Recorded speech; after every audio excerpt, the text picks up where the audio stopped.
ऐसा नहीं कि बिजली के मामले में हम पिछड़े थे। हमारे प्राचीन काल के जो साइंटिस्ट थे, जिन्हें हम ऋषि कहते थे, उन्हीं में से एक सबसे महत्वपूर्ण नाम है अगस्त्य ऋषि का। अगस्त्य ऋषि, जिनका उल्लेख रामायण और महाभारत में भी आता है। पर क्या आपको पता है कि प्राचीन काल में अगस्त्य ऋषि ने बिजली का आविष्कार किया था? आश्चर्य हो रहा है ना आपको सुन के? मुझे भी हुआ। लेकिन अगर आप अगस्त्य संहिता पढ़ें तो उसमें अगस्त्य ऋषि ने विस्तार से वर्णन किया है एक ऐसी पद्धति का जिसे आज पूरी दुनिया बैटरी के नाम से जानती है। ऋषि अगस्त्य के तरीके से बैटरी बनाने का प्रयोग जब हमारे आज के साइंटिस्ट ने किया तो वो पूरी तरह से सफल हुआ। उज्जैन की प्रिंस लाइब्रेरी ने अगस्त्य संहिता को आज भी सुरक्षित रूप से रखा हुआ है। यही नहीं, प्राचीन काल में ही इलेक्ट्रिक बैटरी के जरिए तुलसी से चार्ज किए हुए पानी का इलेक्ट्रोलिसिस करके हम मेडिकल ओजोन बनाते थे।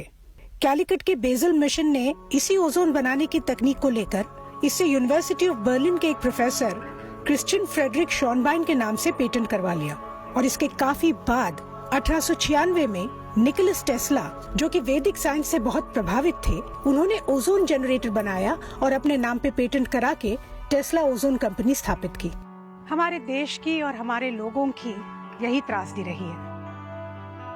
अगस्त्य ऋषि के आविष्कार का नाम विश्व के इतिहास में दर्ज ही नहीं हुआ। लेकिन अब इनोवेशन, पावर सेविंग और रिन्यूएबल एनर्जी में भारत का नाम दर्ज हो, इसका बीड़ा भारत के लोगों ने उठा लिया है। आपने अपने घरों में सुना ही होगा, अजी सुनते हो, जरा कमरे से आते हुए लाइट बंद करके आना। अरे बेटा, तुमने पंखा फिर से ऑन रख दिया। बिजली का बिल आएगा ना, तब बिजली की कीमत तुम्हें समझ में आएगी। बिजली बचाने की समस्या हमारे मध्य वर्गीय घरों में हमेशा बनी रहती है। लेकिन इसी समस्या का एक क्रांतिकारी जवाब है एलईडी बल्ब्स। एलईडी बल्ब्स में बिजली की खपत कम होती है, इसलिए इसमें पैसे की बचत होती है। ये आमतौर से ठंडे रहते हैं, इसमें ज्यादा गर्मी नहीं होती क्योंकि इसमें मर्क्यूरी यानी पारे का उपयोग नहीं होता। एक नॉर्मल इनकैंडेसेंट बल्ब जो होता है उसके मुकाबले ये 40 गुना ज्यादा चलते हैं। मतलब जहां साधारण बल्ब 1000 घंटे चलता है, वहीं पे एलईडी 1,00,000 घंटे चलता है।